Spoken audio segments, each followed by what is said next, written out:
Hello friends, मैं हूं अजीज शेख। आप देख रहे हैं मूवी स्टॉक चैनल, जिस पर आज मैं रिव्यू करने वाला हूं फाइनली कई सारी कंट्रोवर्सीज के बाद रिलीज हुई film fantastic beast and the secret of Dumbledore को, जिसे देखने में मैं बिल्कुल भी इंटरेस्टेड नहीं था। इसलिए इस फिल्म से रिलेटेड मैंने ज्यादा बात अपने चैनल पर बिल्कुल भी नहीं की थी। लेकिन अब फाइनली फिल्म देखने के बाद मेरा ओपिनियन बदला है, जिस पर तो मैं बात करूंगा ही। लेकिन उससे पहले बात करते हैं इस फिल्म की बाकी दूसरी और डिटेल्स की, जिनमें सबसे पहले आ जाए फिल्म की हिंदी डबिंग पर। तो फिल्म की हिंदी डबिंग अच्छी है, जो आपको बिल्कुल भी डिसअपॉइंट नहीं करेगी। बाकी फिल्म को आप अपनी फैमिली के साथ देख सकते हो, क्योंकि हैरी पॉटर के यूनिवर्स को ही इसी चीज को ध्यान में रखकर बनाया गया है। बट ऐसा नहीं कि आप इस फिल्म को डायरेक्ट जाकर देखो, वरना ये फिल्म आपको बिल्कुल भी समझ नहीं आएगी कि असल में फिल्म में चल क्या रहा है। यानी इस फिल्म को देखने से पहले आपको फैंटास्टिक बीस्ट के यूनिवर्स के पहले 2 पार्ट को ही देखना होगा। बाकी हैरी पॉटर के फैंस के लिए तो ये फिल्म किसी ट्रीट से कम नहीं है, जिसका पता आपको इस फिल्म के ट्रेलर को देखकर चल जाता है। और बात जाए फिल्म की कहानी पर, तो फिल्म की कहानी की कंटिन्यूएशन क्राइम्स ऑफ ग्रिंडेलवाल्ड के बाद की ही है, जिसमें अब हम उसके यानी कि ग्रिंडेलवाल्ड के अगले मूव को देखते हैं, जो अपनी चाल चल चुका है। और उसे रोकने के लिए एल्बस डंबलडोर ने अपनी टीम बना रखी है, जो इसमें उनका कितना साथ देती है और क्या वो लोग इस मिशन में कामयाब होते भी है या नहीं, ये फिल्म हमें पूरे 2.5 घंटे वही दिखाती है। जी हाँ, इस फिल्म की लेंथ ऑलमोस्ट 2.5 घंटे की है, जिसमें अब आपको आपके समय को इस फिल्म के लिए देना भी चाहिए या नहीं। चलिए उन सारी की सारी डिटेल्स पर बात करते हैं, जिससे अब पहले बनेगी मेरी छोटी सी रिक्वेस्ट, जो की है चैनल को सब्सक्राइब, वीडियो को लाइक और शेयर करने की।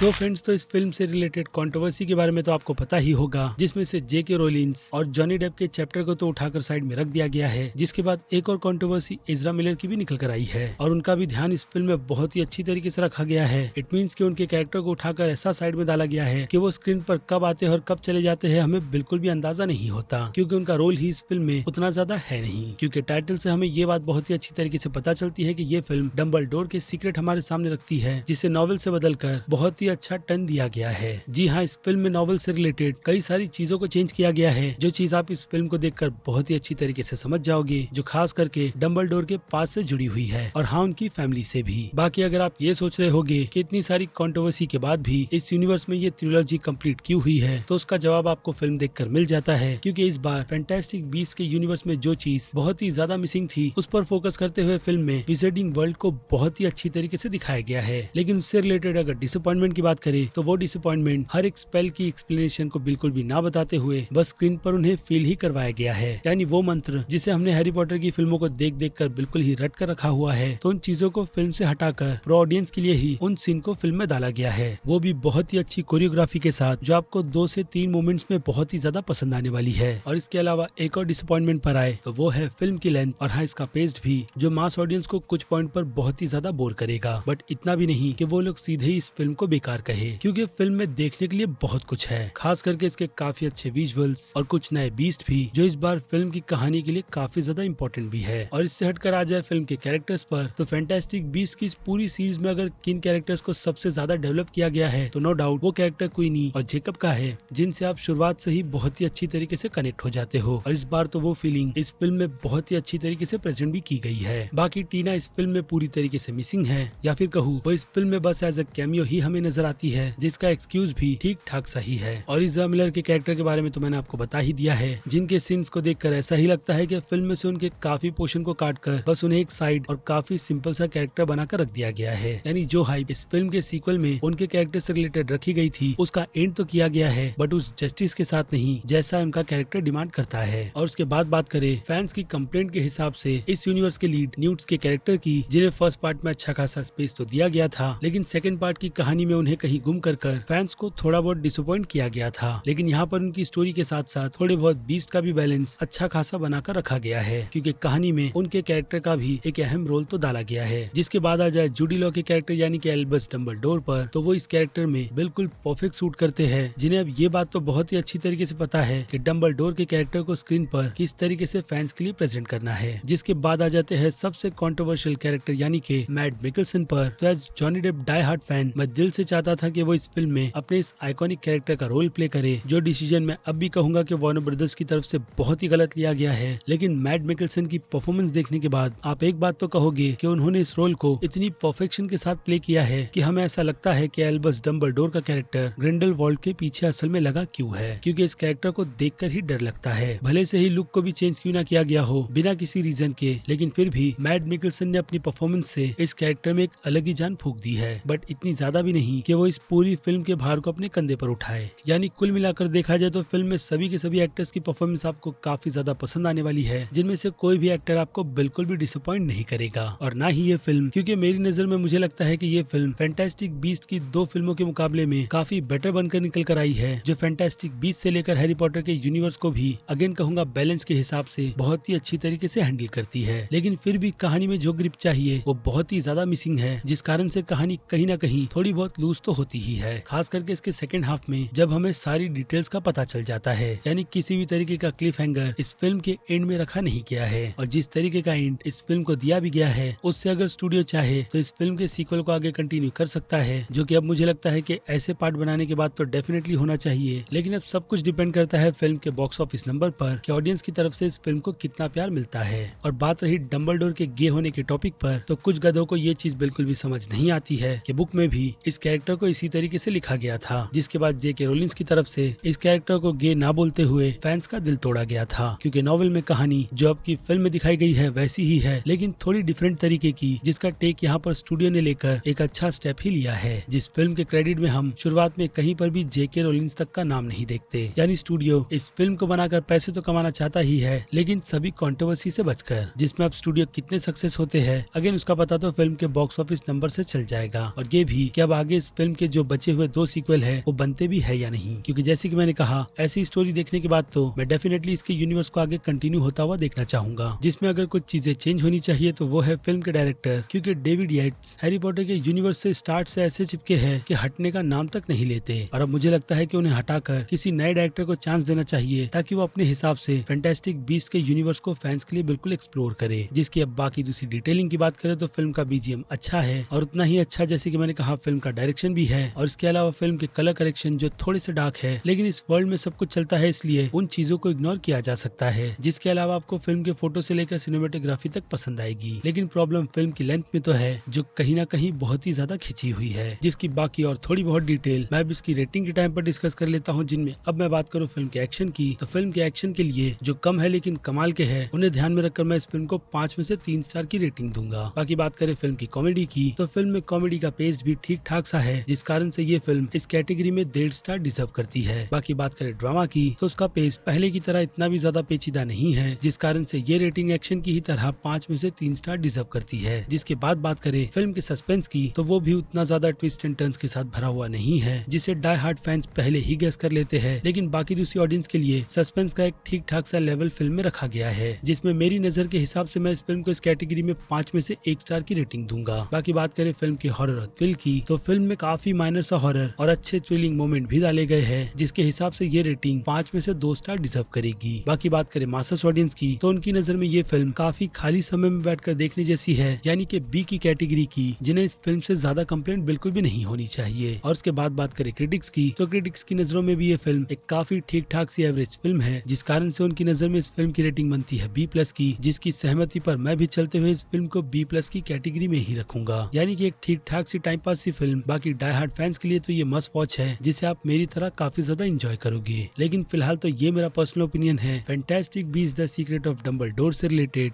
जिस बारे में अब आपकी राय मुझे कमेंट में चाहिए। क्योंकि अब वक्त है वीडियो को यहीं पर खत्म करने का। मैं हूँ अजीज शेख, आप देख रहे थे मूवी स्टॉक चैनल, जिस चैनल को अगर आपने अभी तक सब्सक्राइब नहीं किया है तो सब्सक्राइब कर लीजिए और बगल में बने हुए इस बेल आइकन के साथ साथ नोटिफिकेशन को भी ऑल पर क्लिक कर दीजिएगा। बाकी अब मैं मिलता हूँ जल्दी आपसे दूसरी किसी वीडियो में किसी और फिल्म या फिर किसी और सीरीज के टॉपिक पर बात करते हुए। तब तक के लिए आप मेरे चैनल के बाकी दूसरे वीडियोस को भी एंजॉय कीजिए और टिल देन बाय।